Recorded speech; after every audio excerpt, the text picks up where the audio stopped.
Good afternoon, everybody. I'm AJ Springer from the Working Families Party, joined by my colleague Amy Castanel, and welcome to Campaign Communications from A to Tweet. So we're going to cover a lot of ground, try to go as fast as we can so we have some time for questions at the end. But yeah, and we'll have our contact information up later. As I mentioned again, I'm AJ Springer, Senior Communications Manager with the Working Families Party, along with my colleague Amy Castanel, who is the Southeast Region Communications Director at WFP. Um, so we have three goals for you all today. The first, obviously, is to learn the best practices for traditional and social media, learn how to marry those best practices with your message, and also there are some clear examples of what not to do as well. So the agenda, like I said, we'll start out with best practices. We'll go through traditional media and then transfer over to social and digital media, and then we'll take your questions after that. So in one word, why does your campaign need, local media? And for the purposes of this training, we'll be talking a lot about local media and not so much kind of the big nationals. And the one word is trust. If you see that, trust is declining, particularly on the right, but also with the left as well, with national news organizations. So oftentimes when you hear people say, the mainstream media this or the mainstream media that, what they're talking about are your CNNs, your MSNBCs, or your Foxes. But, if you look at the middle graphic, local news organization trust, even amongst the right, is still very high. So these are the folks that you'll want to reach: your local anchors, radio personalities, local journalists, et cetera, because there's still a high degree of trust. So if you can get your message into your local outlets, it goes a long way for your organizing campaigns. Also, the times are changing.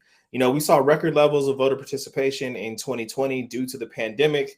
And also we see that multi-generational and multiracial coalitions can win, but the key there is to engage that electorate and you expand that electorate. And in those local races, which a lot of you all will be running, local and state races, winning and losing is literally a game of inches, as they say in football. So you can win, with a dozen votes or, even one vote in certain places. In some races, they've had ties that are, settled by coin flips. So we have to tell that story of what local government or what state government or what that particular elected official or elected position will do for the people. Love this quote from the mayor of Jackson, Mississippi. And it says, as you're knocking on doors and talking to people about the larger things in life, you're invariably confronted by a brother or sister who says, yeah, that's nice, but how are you going to fix that pothole in my street? And if there's one thing that I want to, ground today's messaging lesson is that be sure that you're talking about the issues that your constituents care about. If reconciliation is not on their mind or certainly not appropriate for the office that you're running for, talk to them about the stuff that they care about, because they may just want to talk about, the potholes or the traffic light or, the garbage pickup, whatever it is that your constituents are talking about and care about. Those are the things that you'll want to talk about as well. Also, again, times are changing. And what we know is that when progressives make the case, we win races. Jamal Bowman last cycle defeated a 12-term incumbent in New York, and not only defeated that incumbent, but participation in that primary doubled from the previous cycle. In DC, where I am, we had Janice Lewis George defeat a well-moneyed establishment candidate who was backed by the mayor. And down in New Mexico, the progressives got together, put together a No Corporate Democrats coalition, and defeated some very powerful and long-tenured Democratic obstructionists. And as a result of that, they got a very historic investment in early childhood education. So we see, one, that progressives are winning. And two, you also have to tell that story of how progressives will govern as well. So before you get ready to run your campaign, figure out, what it is that's motivating you. Why are you running? Why are you organizing? And when you're figuring out your message, you want to think about 3 to 5 talking points that your audience will walk away with every time, they hear you speak. You'll want to think about your story. Audiences connect to stories, and they're much better than statistics as well. And you'll also want to figure out where your audience is. Are they online? Are they reading the newspaper? Are they listening to the radio? If so, what are they listening to? What are they reading? Where do you find them? One quick thing you also want to do is what message box. Simple thing. It's four boxes. You'll want to think about, what the campaign wants to say about ourselves. You'll also want to look at what your opponent is likely to say or is already saying about themselves. That bottom left box, you'll see what we plan to say about our opponent. And you'll want to think about what your opponent is planning to say about you. And a quick example of how that will look is like the Obama-McCain campaign from 2008. And like, these are some, some sample messages. What was the Obama campaign saying about themselves? What were they saying about McCain? What was McCain saying about Obama? What was McCain saying about McCain? So you can do this, for any, for any race or organizing campaign. And if you want to make it creative, you can do them from the opposition and think about what the opposition is likely to say about you, and what they're likely to say about themselves as well. Repetition is your friend. If you think about how songs stick on the radio, you hear these things over and over and over and over again. And the one thing that you have to keep in mind is that when your message is old to you, somebody will be hearing it for the first time. And the Beyonce gift is there. And as I say, like, nobody ever went to a Beyonce concert and was upset that and says, I'm really glad that she didn't do Single Ladies. So again, you want to pound that message over and over and over on the doors, in your media. Every chance you get, your messages need to be consistent. It can't say that enough. Repetition is your friend. So when it comes down to telling your story, you want to think about, the big overarching goal is being able to tell your story in long form or in short form. So what is bringing you to this work? We see campaigns and candidates all the time that say, I'm running because of X, Y, or Z. And that's the thing that you need to focus on, essentially from beginning to end. And after you figured out your why, you want to come up with a 3 to 5 minute stump speech that kind of sums up, who you are, and why you're running the race. So it's, it's your personal narrative, connected with what is motivating you to run for office. And finally, you'll want to get your elevator pitch as well. So that's like your 30-second to 1 minute speech on why you're running. If you're, riding up an elevator or an escalator with something or with someone, what do you want them to leave with? What messages about your campaign, or is it just your name? What do you want them to come up with after you're done? Have a perfect example of that with Lieutenant Governor Mandela Barnes right after he announced his Senate race. And if you'll watch here, like, you'll notice, how quickly he's rattling off his core messages, what he wants people to walk away with, and why he's running. Lieutenant Governor, thanks for your time. Why today, why now to run for the U.S. Senate? Well, absolutely, it's for the same reasons as I said before. The U.S. Senate is broken, and we have to deliver for the people of Wisconsin. Hard work isn't paying off, and we have a whole lot of work to do in terms of providing good-paying jobs and addressing the climate crisis. The list goes on, but there couldn't be a better day than today to get in the race. You've been on the legislative side of things, now in the executive office, at least as Lieutenant Governor. Why do you think you can fix the U.S. Senate? Well, the thing is, we have to change the game. That's what I mentioned in the speech, and we have to have people who are committed, but first understanding that the Senate is a broken institution right now, and we would have more action in terms of voting rights, in terms of gun violence prevention legislation, but the fact is, we have to understand and recognize that it's broken before getting there, and not wanting to just go along to get along. All right, I'm not going to play that full clip, but if you all, notice what he talked about, I'm running to change the game. The system is broken.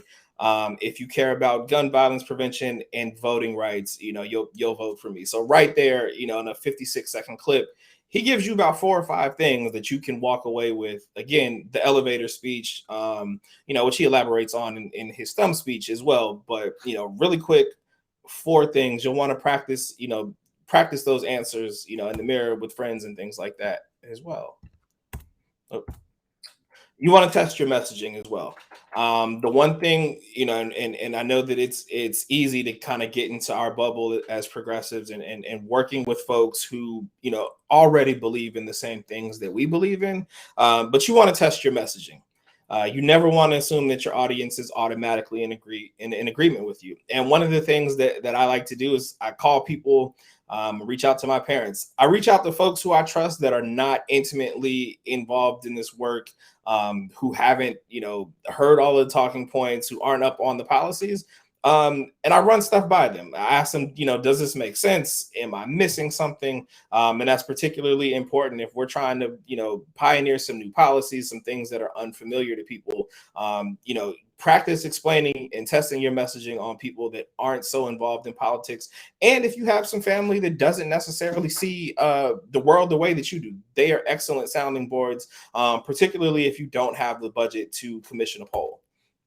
Some bonus messaging tips. You want to use plain language and avoid jargon at every turn. So again, like if you look at the current fight in Congress, like nobody knows what reconciliation is. They should be talking about, talk about what the bill does, talk about what these policies are supposed to do. And you want to, again, speak to the issues that your constituents care about. You can only run a campaign so far ahead of your constituents before you start to lose them. So, ground your campaign in what it is that the people care about. And also know when to nationalize a race and when to keep it local. Trump is a great villain for, people running for Congress still, but he may not work out if you're running for like the city council or something like that. So like I said, know when to nationalize your race, but know when to key in on those local issues that are really keeping folks up at night, things that they're talking about at their kitchen table. You also want to avoid bad faith questions. And these are simply, questions you aren't obligated to answer. One, that distort your record.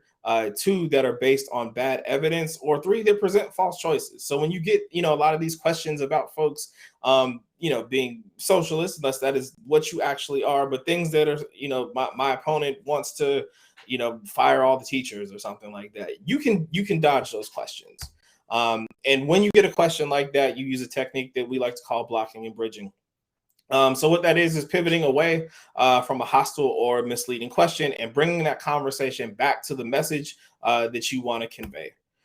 So some good examples of that, and if you watch politicians in interviews all the time, you'll hear these things. I can't speak to that, but here's what I can tell you.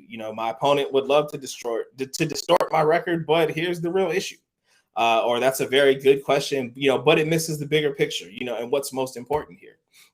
And this is excellent. If you all have been watching, members of Congress on TV, you'll see that they do this regularly. And in this clip, Representative Dingell, like I said, quickly disagrees with the assertion and gets right back on her message points.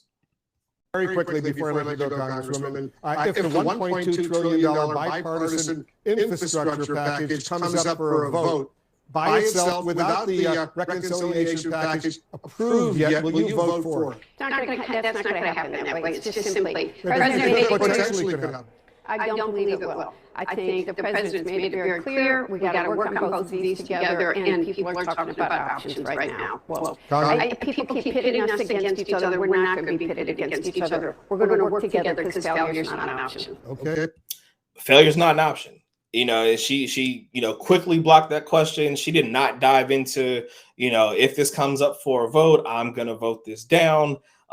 Quickly said, I don't agree. That's not going to happen.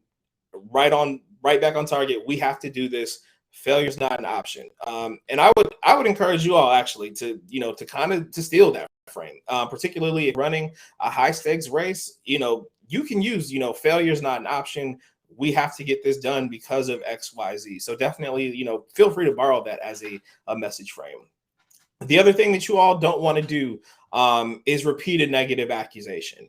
And it's super tempting to repeat a point before making a rebuttal. But I urge you at every turn, do not do that. And one of the things that we're seeing in this national fight is that a lot of people are clearly repeating that the opposition are quote unquote, moderate Democrats or centrist Democrats. And every time you do this, you reinforce that the opposition has some relevant position.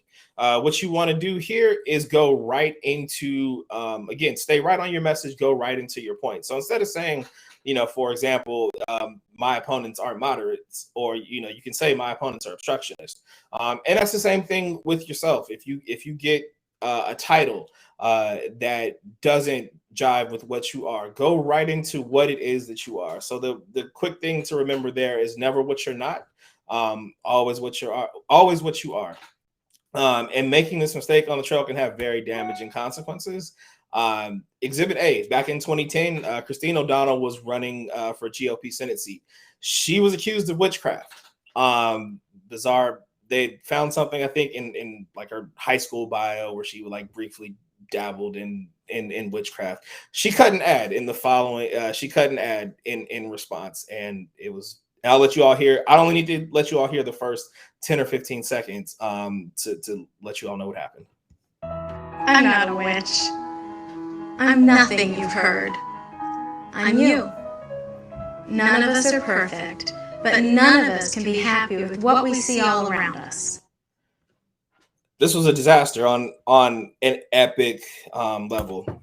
And what ended up happening is the media coverage repeated the negative. I'm not a witch showed up everywhere. And she ended up losing that race in a year where Democrats were getting knocked off left and right.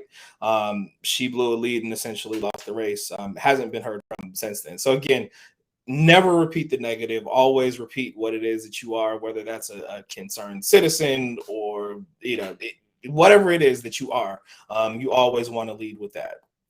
And again, if you look at that subhead, our intention was to kill it, and that's not what happened.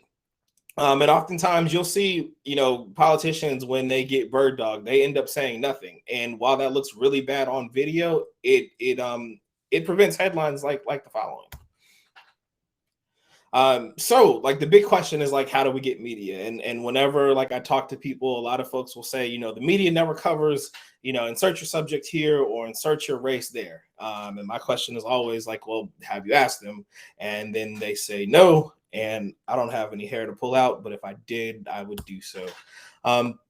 So, there are three good ways to reach out to media. You can use a press release to let them know about your campaign news, your announcements, your staff hires, or rapid response as well. If you have an event that you want the media to cover, you'd issue what's called a media advisory that kind of gives them, your who, what, when, where, and where to show up and what they can expect to see. Or you can also do a media availability or what's called a media avail for your high profile things. If you have a block of time for your candidate or for your staffers, media can schedule, one-on-one times, and you send them just a quick email that says, so-and-so will be available from X time to Y time, RSVP at this email address. So now that we talked about some of the message frames, let's talk about the stages really quick. So with TV, and again, I'll stick to local, it's television, live and taped, and everything kind of matters on TV. You'll want to wear solid colors, blacks, blues, things like that. You'll also, want to avoid jewelry and things that move when you move. If you have earrings or bracelets, and you also want to watch your patterns as well, because those narrow patterns, as you can see in the photo, they dance on, they dance across the screen. And they're very, very invasive, to the eye. In terms of your posture, you want to sit or stand up straight, actually.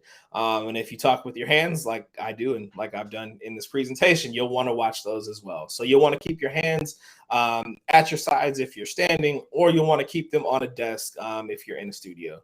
And you'll also want to keep a pleasant demeanor and kind of practice your look when you're not talking. So TV tips continued. Again, this is not like your Fox News or MSNBC segments. These are like your local news stories where if you get 2 minutes of a total story, you've done something. So you'll want to keep your answers brief, just like Mandela Barnes did in that video, 15 to 20 seconds. Your sound bites, will be cut down to 8 seconds or less. Remember your main points and have the conversation that you want to have. And if you make a mistake, definitely ask for a do-over, unless of course it's live and there is no do-over. But if you're doing a pre-taped interview and you mess up, ask for a do-over. You also want to get reporter contact information and follow up with anything relevant to build that relationship with those folks and go back to them whenever you have some news to report. With radio, your timing is everything. You'll want to do your research on the host. You'll want to do your research, on the host ideology. Are they fair to the people that come on? Are they cutting folks off? You also want to know, who you'll be on with if you're doing like a public affairs kind of show. Average segment length is about 8 minutes, so you'll want to plan accordingly. You'll keep your answers to between 30 and 45 seconds. And another, radio tip is smile when you talk. Because the audience can absolutely, hear that, and that comes across on the screen. Now, if you're not going into a studio and you're going to be doing an interview on the phone, use a landline. So you're not worried about the call dropping or your audio cutting in and out. And just like with TV, you'll want to sit or stand up straight. And if you're bringing notes, you want to make sure to have those at eye level so you're not talking down into your chest during the interview. And if you're in the studio again, and these also work for the phone, stick to your 2 or 3 key messages. You'll also want to know the news of the day. If something has happened, on the Hill, or something is happening in your local government, you may be asked about that as well. So be prepared for some answers on the news of the day. And also remember to let people know where they can find you, whether that's Twitter or your website or Instagram, wherever it is that you want to direct people to. Always have that contact information ready and handy. And the final section for myself is print and web, which I like to call high risk and high reward. So there are 3 types of interviews that you'll do with kind of newspaper or reporters. This on the record interviews where everything that you say is can be attributed to you. You also have interviews on background where things will excuse me, where nothing that you say can be attributed directly to you. So on the record, for example, would be XYZ said AJ Springer of the Working Families Party. And on background quote would be XYZ, according to an official at a top progressive organization, or according to somebody who was, not available to speak on the record, or not advised or not authorized to speak publicly. And off the record means that nothing that you tell that reporter can be used for attribution. Now, quick word of caution about things that are off the record. If it's something that you don't want anybody to know, don't share that. Or if it's something that reporter can find elsewhere, don't share that as well. You can share some things off the record, and it's a good tip to share things off the record sometimes. If that reporter can go track that fact down somewhere else, and it won't get tracked back to you. The other thing also is that assume that everything is on the record unless specified before the conversation begins. So if you want to have an off the record conversation, specify that first. Get the agreement of the reporter. If you want to have a conversation on background, ask for that as well. Also, if you're having an on the record interview and you're asked a question that you want to share an answer off the record, state that up front and get that agreement with the reporter. You cannot say something wild and then you can't say something wild on the record and then say, okay, this is off the record. It just doesn't work like that. And with that, I will throw it over to my colleague who will talk about digital and social. Thanks, AJ. Like AJ said in the intro, my name is Amy Castanel. I am the Southeast Region Communications Director for WFP. I'm also a Senior Digital Strategist on the National Digital Team. And I'm going to start off with some myths, although one of these is actually a truth, and that's my own typo, so apologies. Number 1, things do not just go viral. That's not a thing. Social media by itself does not guarantee a win. You could be the most popular person in the room and still not win. And interns don't do all the tweets. And if they do, they shouldn't. But this last one is actually true. Culture does, in fact, eat strategy for breakfast every time. So how does digital strengthen campaigns? I mean, the reality is we live in the digital realm. It is a part of the world that we live in. So as much as we interact with people in the physical space, we do now more than ever interact with people in the digital space. And so it creates sort of an active 2-way communication where you can talk to voters. You can also hear what's important to them and use that to help shape your message. It also supports building relationships, not just with potential voters, but also with donors and with other candidates and people in your sphere.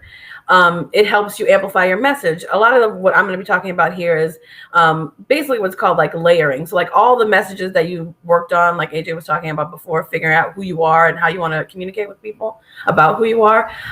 You can use digital to sort of amplify and boost up all the things that you're saying, be it campaign ideas, policy platforms, actions you want to take, stuff like that. And it also can position you as a thought leader so that people know when they're talking about climate change, if that's your thing, that's the issue you want to be known for, they can recognize you as a leader in that space by the way that you talk about it and show up in all these digital spaces with that idea. But you, of course, cannot be everywhere at once. That would be ridiculous and impossible, even in the digital space. You have to make hard choices and stick by them. And this is like one of the most important things to remember about social media and digital in general, is that you don't want to do anything without intention. You want to make sure that content is purposeful and mindful of your goals and your audience. You also want to make sure that you're telling your story in a way that shows that you're authentic, and it strengthens your narrative instead of like making you look like fake. So the first things first is you have to figure out what the people that you want to talk to are. There are, as you can see in this little cloud, there's like a zillion different places that exist in the digital realm where you could find people. You just have to figure out where your people are. And once you figure that out, you can sort of like hone your message and tailor it to those specific places. I'm not going to talk about all these today because that would be absurd, but we are going to talk a little bit in depth about a few of them. But the first things first, I don't know if y'all know this meme. This is Keke Palmer, and it's from a Vanity Fair interview that she was doing where they were like showing her these videos of people, and she had to like say, she was on like a lie detector test, and she had to say if she knew them or not. And they showed her this video of, you can't see it here in the GIF, but they showed her a video of Dick Cheney, and she played a role that she was basically like, do you know who this man is? And she said, no, I'm sorry to this man, I don't know him. Which I always think about this all the time, because I just imagine the beauty of a world where you didn't have to know who Dick Cheney was. Like, that's just your reality. You don't know him. I would love that. But the point of this GIF is that if you don't know who your people are, then you cannot give them what they want. And that's like essential to understanding who your audience is. Plus, I just love that GIF.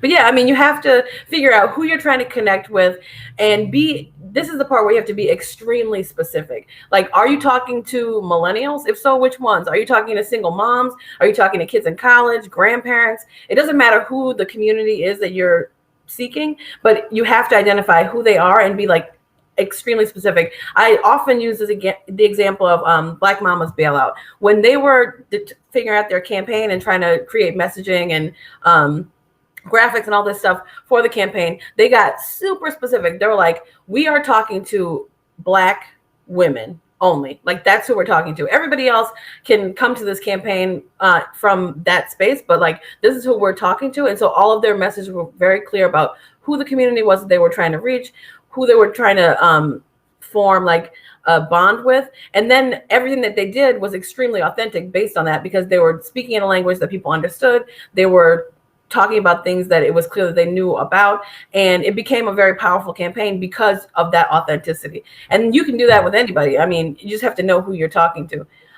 You also want to use analytics to figure out who you already have in your network and what's the best way to reach them, what is the best time to reach them, and make adjustments based on that. That's the beauty of social media. For all of its like negatives, which there are many, there are some things that you can get from social media that you can't get pretty much anywhere else. Like, you can learn a lot about the people that you interact with just by like using the tools that exist within the platforms.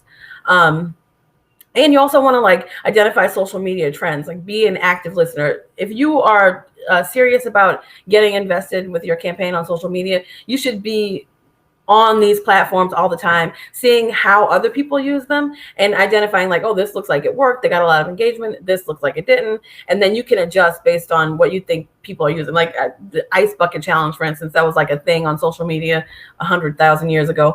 The reason it became viral because other people saw like how simple it was and how easy it was to replicate. And then a lot of people did it. So these are just some best practices in digital that we should think about. Like I said, authenticity. You always want to show that you are a real person who is talking about real things and connected to a real community.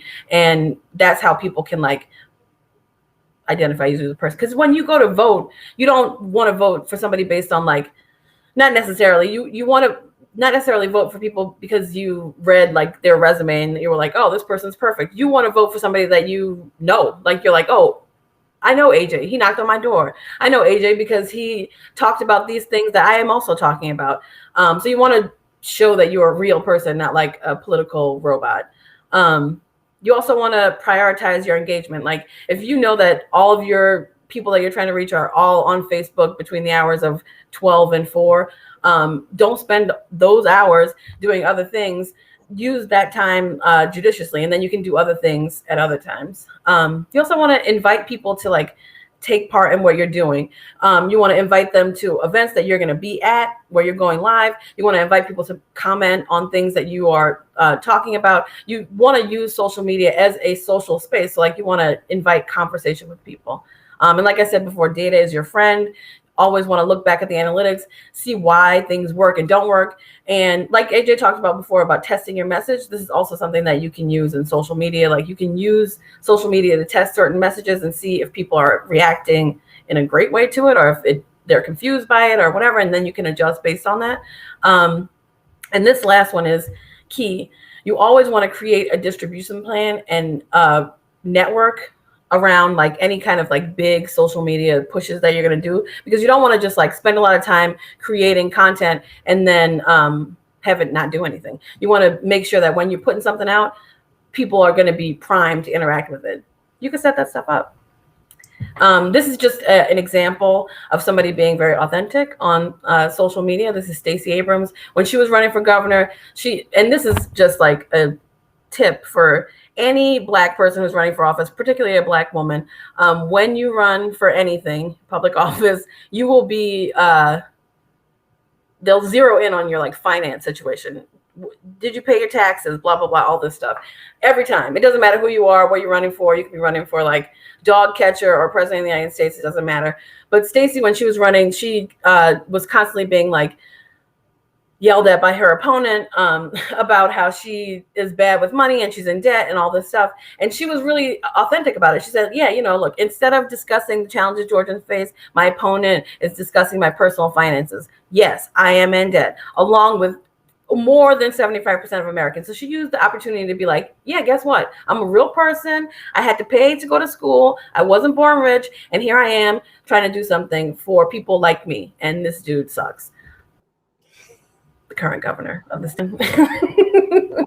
This is another example of somebody being very authentic on social media. This is Jamal Bowman. He like uses the opportunity of social media to really like tell his story and have people connect with who he is and why that's important for what he's going to do when he gets into office. These are just some tips for Instagram. Instagram is a very visual medium, so you want to make sure that you use a good mix of like casual pictures to show that you're a person who lives in the world, but also official photos.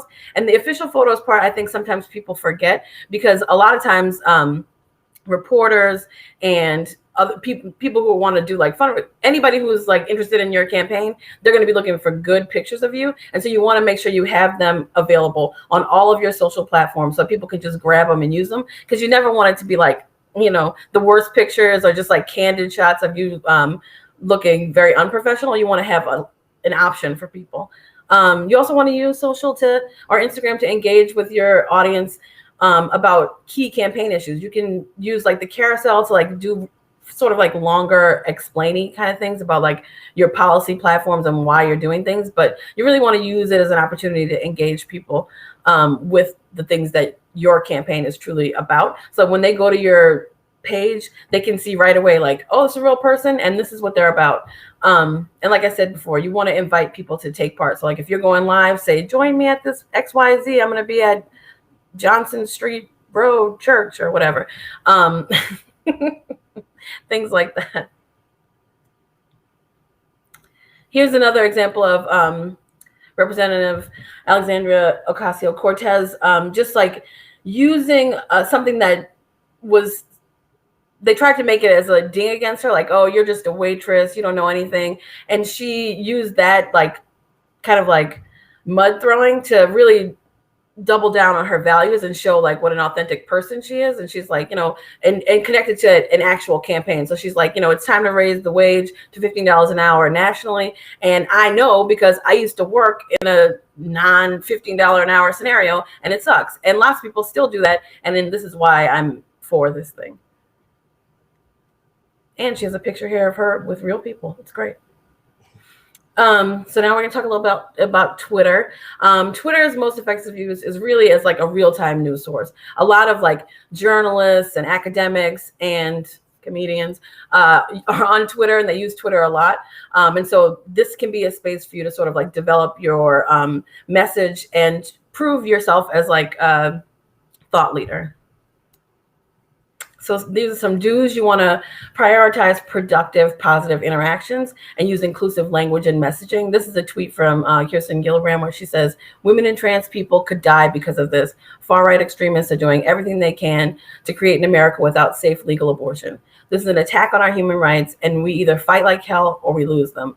I say we fight. So she's being very clear. She's being very positive and productive. And she's saying like, this is why we need to do this thing. And it's a very useful thing. Like people can take this and use it as a quote in an article. They can screen grab it and put it on their Instagram and be like, I support this person because she's saying something very clear that I love. And it's great. Another do is that you want to use threads strategically. In a Twitter thread, you can sort of like lay out your full platform. And in this one, Elizabeth Warren is talking about something, I don't know. But the point is that she starts it off like, it's basically like, this is the lead, come in and read the story. And then you can use Twitter to sort of like tell a much longer story. And it invites people to interact with you in a very like strategic way. You also want to use the retweet or the quote feature to clarify your position and rebut like opposing views. So when somebody says something really terrible, you can use it to sort of like double down on your opinion that's much better. You also want to use tweets to be like strategically snarky. I said before, like a lot of comedians on Twitter, and the reason that they are is because you can like be very clever in this like short thing and use it to get people to remember the thing that you are talking about. In this tweet, Representative Presley is talking about the shutting down the government and Donald Trump, but she says something very like clever about it. And that's something that people will remember and reuse and kind of start a conversation. Some things you don't want to do on Twitter. In this tweet, Ben Jealous is basically interacting with a troll, and please never do that. You don't want to jump on every like hot new thing. You don't want to just follow every like trending hashtag on Twitter, because some of them are not relevant to what you're talking about, and you can look like a troll in that instance. You don't want to go back and forth with people who are just trying to be antagonistic. Like I said before, you want to stay in like the positive space as much as possible. Twitter can sometimes be a very toxic stew of a place, and you don't want to have your campaign end up down there with the trolls. You also, this is something that I don't think people do very often anymore, but you do not want to link your Facebook page and your Twitter account. You don't want to be posting the exact same content on any social media platform. You can have similar content, and you definitely want to be repetitive and like say the same message. But you want to make sure that you are creating content that is native to that platform, and that you know that that's the kind of stuff that performs the best on that platform. Like you're not going to post 1 million images on Twitter because Twitter is not optimized for image sharing. And again, you don't want to fall for the illusion of going viral. Like just because something worked for somebody else doesn't mean that it will work for you. You can try it, but also don't like put all your eggs in that one basket. And again, you don't want to engage in like a public argument with opponents that has no like strategic purpose for your campaign. If it makes sense for your campaign, definitely do it. But if it is just you being in arguments to be in arguments, you could save that for your home and your friends. And when you are creating your social media strategy, you really want to have very specific goals, and those goals should be tied to the things that you can learn from social media. This little rubric that I put in the slide, I took it from like a business thing, but it's the same general idea where you grow the brand is like grow your like who you are and how you want people to understand you. And then these are just some like goals and metrics that you can tie to those. So like if you want to just let people know that you're running and have them know who you are, then you can use the metrics of like how many followers do I have, how many shares did I get on this, to really understand if that is working. If you want to have people really like become sort of like super volunteers. You can judge based on like engagement. Like, are people actually commenting on these things? Are they liking it? Are they like mentioning me like by name and like the @ mentions? If you want to get people to turn out to vote, like you could, or to sign a petition, you can see like how many clicks did we get on this petition? Did we get people to sign up to the email list? Like that kind of thing. But you really want to make sure that you are setting your goals based on the actual outcomes that you want, and not just like have a random assortment of things. And finally, my last note here, which I think is particularly important this week, is please never, ever neglect your email list. Social media is fantastic for all the reasons that I just laid out here. It can be a really great place for you to like interact with your constituents, interact with future voters, interact with your friends and family, get donors to donate to you, but you want to use your email list to sort of like layer in that message. At WFP, we do this a lot. Like we will take things that we know worked in social media and use them in our email. And sometimes we'll take things that we know worked in email and use them in social media. And that way we have a very consistent message that people can see across many different platforms. And like we saw earlier this week, these social media platforms are not necessarily our friends. Mark Zuckerberg owns most of them at this point. And when Facebook went down and Instagram went with it and WhatsApp along with that, people saw very clearly like, oh shoot, like we really need to have other ways of contacting and interacting with our folks, because these platforms ain't loyal. And email is a great place to like develop a much longer story arc of a campaign, to bring people in and out of these like social media moments, and to keep people connected to like what is the news of the day and how you as the candidate are interacting with that news, and how people can like become more involved. So it's a really good place to like come home to. Everybody uses email, and that's not going to change anytime soon. All right, and now, yeah, we have come to the end. Again, feel free to keep in touch. We got like 9 minutes left. So if anybody has any questions, drop those in the chat, and we can answer.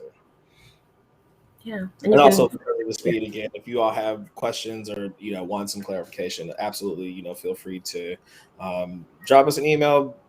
Shoot us a message on Twitter. We promise we'll answer them.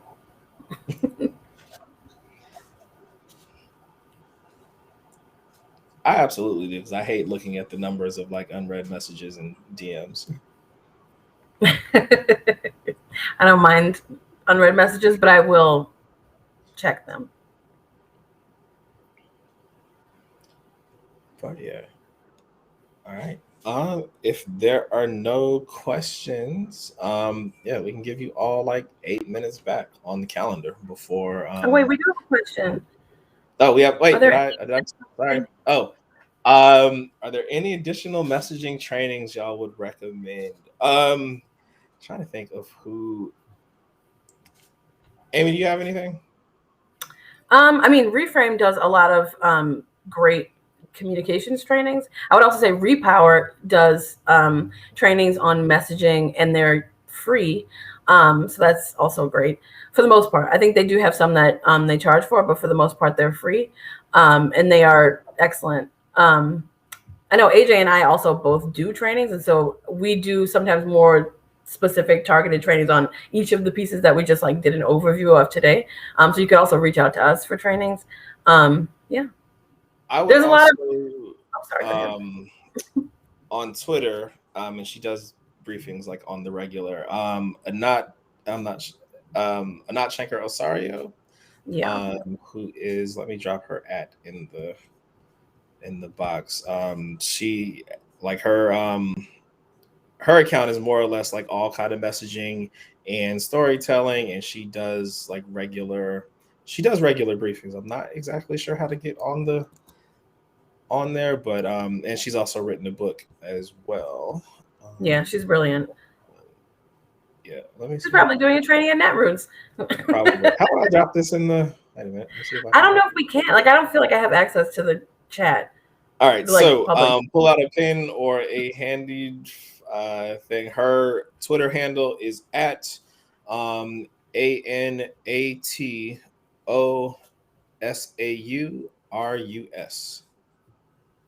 Anatosaurus. Anatosaurus. Phenomenal when it comes to messaging. Oh, also a cute name, Anatosaurus. Mm-hmm. I love it.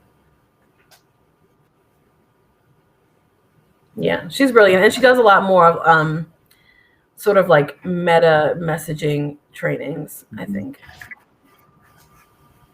meta narrative.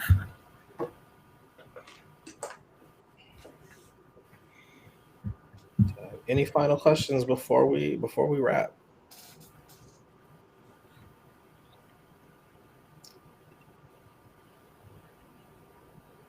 All right, maybe not.